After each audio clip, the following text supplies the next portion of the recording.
नमस्कार दोस्तों, मैं हूं राहुल और आप देख रहे हैं आपका अपना यूट्यूब चैनल अमिका जिनस। दोस्तों, आज की इस वीडियो में सेक्शन 17 एडमिशन का पार्ट है। एडमिशन शुरू होता है सेक्शन 17 से 23 तक चलता है। आज इस वीडियो में सेक्शन 17 को समझते हैं। एडमिशन बहुत इंपॉर्टेंट एक पार्ट है एडमिशन एविडेंस लॉ का। देखिए, 6 से 55 तक हम उन सेक्शंस को पढ़ते हैं जो हमें बताते हैं कि कौन से फैक्ट रेलिवेंट हैं और कौन से फैक्ट रेलिवेंट नहीं हैं। उन्हीं में एक पार्ट आता है एडमिशन। एडमिशन के दौरान जो भी फैक्ट्स होंगे वो रेलिवेंट होते हैं। ठीक है, तो एडमिशन क्या है, 17 से लेकर 23 तक एडमिशन चलता है इंडियन एविडेंस एक्ट के दौरान। बात करें एविडेंस है क्या, बात करें एडमिशन है क्या। Admission is nothing but it is the acknowledgement किसी सर्टेन फैक्ट की एग्जिस्टेंस के बारे में। अगर कोई फैक्ट हुआ है, कोई एक्ट हुआ है कि ए ने बी को किल किया है, एडमिशन मेरे पार्ट पर हो सकता है कि हाँ मैंने देखा था कि नहीं, वो मैं एडमिट कर रहा हूँ उस बात को। ठीक है, इसको एज एन एडमिशन कंसिडर किया जा सकता है। अगर बात करें एडमिशन क्या है, ये ओवरव्यू दे रहा हूँ, आपको डिटेल करेंगे। एडमिशन जो है वो 2 टाइप से कंसिडर किया जाता है, judicial admission, extra judicial admission. उसके बाद हम केस करेंगे राम भरोसे शर्मा वर्सेस महंत राम स्वरूप 2001 का। बात करते हैं एडमिशन की। एडमिशन क्या होता है, देखिए स्क्रीन पे आपके साथ साथ चल रहा होगा, मैं आपको बता देता हूँ। An admission is a statement. एक एडमिशन जो है वो क्या है, एक्चुअली में ये एक स्टेटमेंट होती है। ठीक है,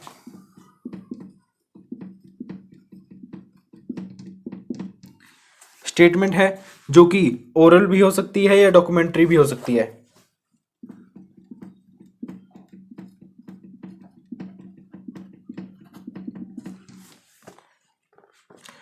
विच suggest any fact in issue, जो किसी फैक्ट इन इशू या फिर रेलिवेंट फैक्ट को सजेस्ट कर रही है। Which is made by of the person and under circumstances here in after mentioned. एक एडमिशन जो है वॉलंटरली एक्नॉलेजमेंट है about the existence of certain facts. किसी सर्टेन फैक्ट्स का एक्नॉलेजमेंट अपने आप में एडमिशन कहलाता है। एडमिशन जो है वो स्टेटमेंट हो सकती है, ओरल भी हो सकती है, रिटन फॉर्म में भी हो सकती है, डॉक्यूमेंट भी हो सकता है। ठीक है, इतना समझ में आ गया। अब अगर बात करें आगे की, तो एक एग्जाम्पल इसके अंदर हम देख लेते हैं।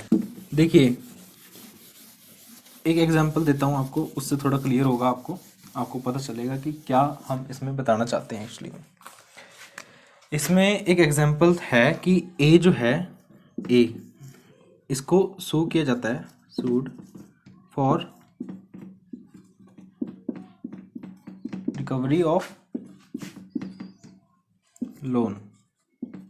ठीक है, ए जो है इसको सू किया जाता है for the recovery of loan.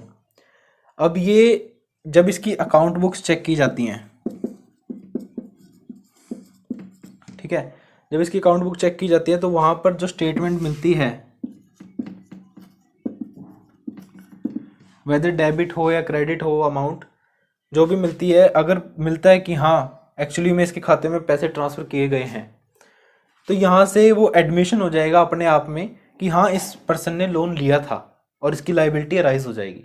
ठीक है, ये हमारा एक एग्जाम्पल था।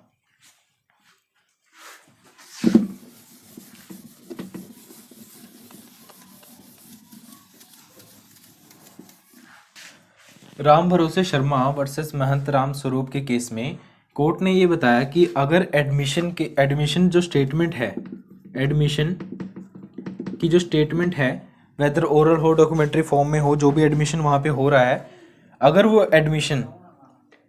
एडमिशन किसी भी प्रकार से क्वेश्चन ऑफ लॉ या फैक्ट में है कि भाई मतलब वो एडमिशन प्रॉपरली नहीं है, तो उसको सेक्शन 17 के अंदर हम एडमिशन एडमिजिबल नहीं करेंगे, उसको एक रेलेवेंट फैक्ट नहीं माना जाएगा। ये कोर्ट ने हमें बताया था। इन्होंने एक और बात बताई कि जो एडमिशन की जो स्टेटमेंट है वो किसी प्रकार से कॉम्प्रिहेंसिव नहीं होनी चाहिए, वो स्ट्रेट फॉरवर्ड होनी चाहिए और सही होनी चाहिए। ठीक है, कोई एम्बिग्यूटी नहीं होनी चाहिए उसके अंदर। ये था राम भरोसे शर्मा वर्सेस महंत राम स्वरूप के केस में अंदर बताया गया था। अब बात करेंगे कि जुडिशियल एडमिशन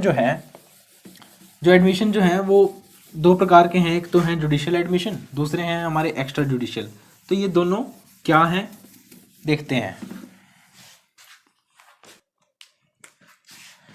जुडिशियल एडमिशन वो चीज है जो ड्यूरिंग द प्रोसीडिंग रिकॉर्ड किए जाते हैं। जो ड्यूरिंग द प्रोसीडिंग रिकॉर्ड किए जाते हैं,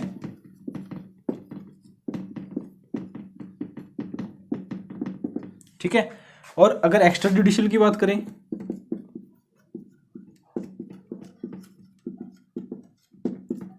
तो ये वो हैं जो जुडिशरी प्रोसीडिंग के दौरान नहीं किए जाते हैं, ऑर्डिनरी कोर्स ऑफ बिजनेस या फिर ऑर्डिनरी कोर्स ऑफ लाइफ में। जैसे मैं अपने दोस्त के सामने ऐसे ही बोल रहा हूँ कि भाई आज तो ऐसे ऐसे हो गया, ये हो गया, तो ये एडमिशन जो वहां पर है ये एक्स्ट्रा जुडिशियल में है, जो किसी अथॉरिटी के सामने नहीं है, ठीक है। इतना क्लियर हो गया। Admission for admissibility of evidence, admission, ठीक है। कुछ एक रीजंस हैं, कुछ एडमिशंस के लिए कुछ रेलेवेंट हमारे पास रीजंस हैं, ठीक है, for admissibility of evidence. Reasons हैं कि अगर ऐसी कैटेगरी में फॉल करता है तो कोर्ट वहां पर अपनी डिस्क्रिप्शन पावर लगा के उसको पार्टली या फिर होली एक्सेप्ट करे भी, ना भी करे, ऐसा भी होता है, ठीक है। तो उसको देख लेते हैं एक बार क्या क्या पॉइंट्स आते हैं।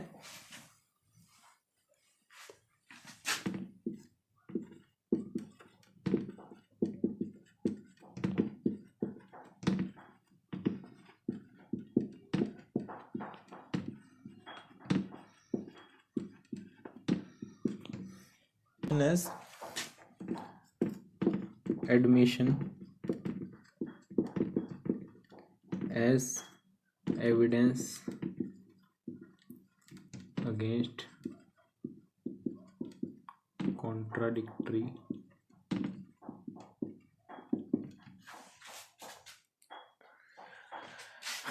statement।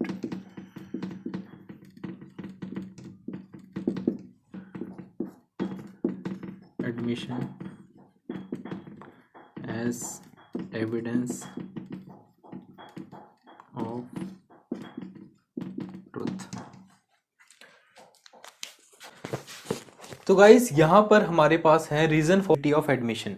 अगर एडमिशन को हमें किसी प्रकार से हम चाहते हैं कि ये एडमिशन एडमिसिबल रहे कोर्ट के अंदर, तो हमारे पास कुछ ना कुछ रीजंस होते हैं जो कि एविडेंस, एडमिशन को एक एज ए एविडेंस अगर कंसिडर करना है, उसको एक रेलिवेंट फैक्ट के अंदर कंसिडर करना है, तो वो रीजन सेटिस्फाई होने चाहिए। Admission a waiver of proof, first point की अगर बात करें, आपके साइड में देखो यहाँ पे चल रहा होगा, आप यहाँ से पढ़ सकते हैं। If a party has admitted a fact it dispenses with the necessity of proving that fact against him, but admission constitute a very weak kind of evidence and the court may reject the admission wholly or partly। इस proof में ये कहा गया है, इस admission a waiver of proof में इसमें ये बताया गया है कि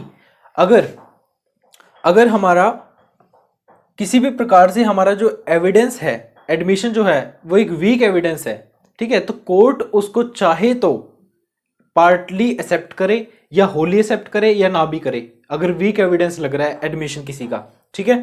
फर्स्ट पॉइंट में ये बताया गया। Admission against interest, second, there are two types of statement under admission, one is self harming statement and another is self favouring statement.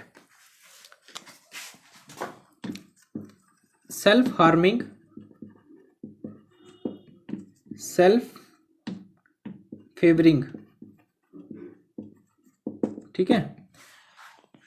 मैं पर्सन हूं एक, ठीक है, राहुल, क्या कहता है ये, इसने कोर्ट के सामने जाके कहा कि मैंने बी का मर्डर किया है,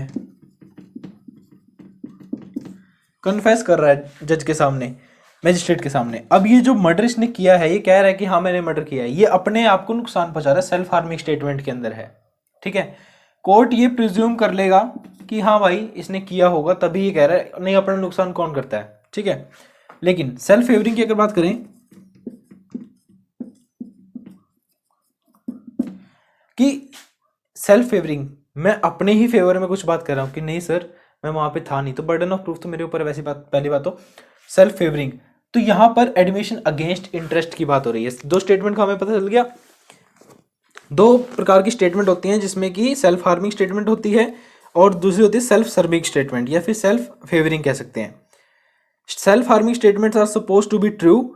इनको हमेशा ट्रू माना जाता है, इनकी प्रोबेबिलिटी ये है कि इनको कोर्ट ट्रू ही मानेगी, और इनको कभी ट्रू माना जाता नहीं है। ठीक है, अगर ट्रू मनवाना है तो भाई एविडेंस लेके आओ। ठीक है। Highly probable person will voluntary makes false statement against his own interest. तो अगर कोई पर्सन खुद ही एडमिट कर रहा है कि राहुल खुद एडमिट कर रहा है कि भाई मैंने बी का मर्डर किया है, तो ये एडमिशन अगेंस्ट इंटरेस्ट है और ये रिकॉर्ड हो जाएगा। क्योंकि अपने अगेंस्ट कोई पर्सन कब गवाही देगा, कब एडमिशन क्रिएट करेगा? अगर मैंने कोई गुनाह नहीं किया तो मैं ऑब्वियस सी बात है, मैं जज के सामने ये नहीं कहूंगा कि भाई मैंने किया है। ठीक है, लेकिन अगर मैंने किया होगा तो मैं, सीधी सी बात है भाई, मुझे एक्सेप्ट करना पड़ेगा, मैं करूंगा एक्सेप्ट उसको। ठीक है, तो ये है हमारा एडमिशन अगेंस्ट इंटरेस्ट। बात करते हैं admission as evidence against contradictory statement.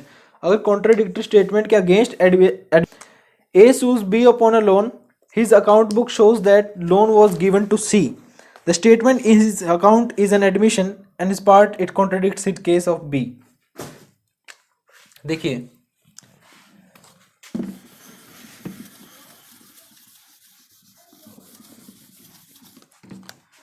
Admission as against एक पर्सन है, इसने बी को सू किया कि भाई लोन दे दे मेरा। ठीक है,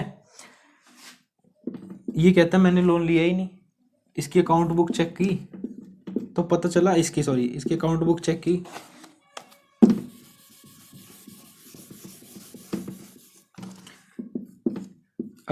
चेक की तो पता चला कि इसने जो लोन अमाउंट है वो सी को दी है।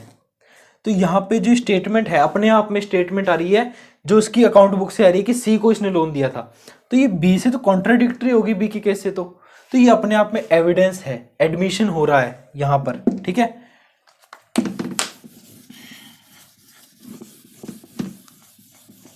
Admission as evidence of truth में अगर एक पार्टी है और वो पार्टी क्या कर रही है,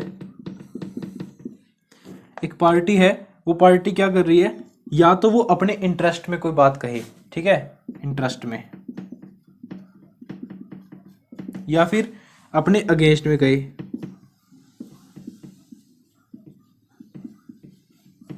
किस चीज के regarding? Fact of the case के रिगार्डिंग।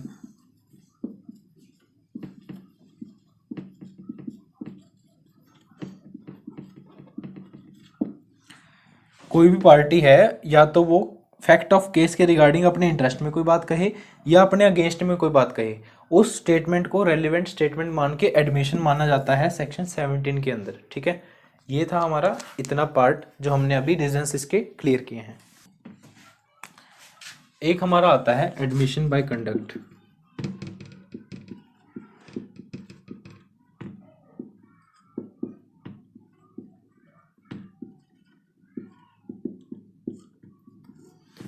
एडमिशन बाय कंडक्ट में क्या चीज़ है इम्पोर्टेंट, वो ये है कि देखिए, ये ए है, ये बी है और ये सी है। ठीक है, ए एक व्यक्ति है जो बी को कहता है कुछ पैसे उधार दे दे भाई, कुछ पैसे उधार दे दे। सी कहता है बी को, सुनो बी, इस ए का भरोसा मत करना, ये जो ए व्यक्ति है ना ये बहुत फ्रॉड है, इसने मेरे भी 10,000 रुपये नहीं दे रखे। ठीक है, मेरे भी 10,000 नहीं दिए इसने। अब बी को इसने कहा, जब इसने कहा तो ये ए सुन भी रहा था और देख भी रहा था। ठीक है, ए ने कोई डिनायल नहीं किया, कोई इस बात को, अगर नॉर्मली हमें ये कहा जाए और हमने किसी के पैसे ना देने हो, हमारा कैरेक्टर सही हो, हमारी गुडविल हो मार्केट में, तो हम इस बात को अपोज करेंगे, नॉर्मल सी बात है। इसने कोई अपोज नहीं किया, ये चुपचाप सुन के वहाँ से चला गया। उसको पता लग गया कि यहाँ पर दाल नहीं गलेगी, यहाँ पर बात नहीं बनेगी, यहाँ पे भी मुझे पैसे नहीं देगा, क्योंकि सी ने इसको असलियत बता दी है। ठीक है, तो अब ए व्यक्ति का जो ये कंडक्ट था, चुपचाप वहाँ से जाना, साइलेंस, वो एडमिशन बाय कंडक्ट के अंदर काउंट होता है। ठीक है, ये हमारा सेक्शन 17 था। 18 सेक्शन में और 19 सेक्शन में हम ये पढ़ेंगे कि कौन कौन से व्यक्ति हैं जो एडमिशन कर सकते हैं। इस आज के लिए इतना सफिशिएंट है। नेक्स्ट वीडियो में मैं आपको बताऊंगा कि 18-19 सेक्शन में क्या बताया गया। Thank you.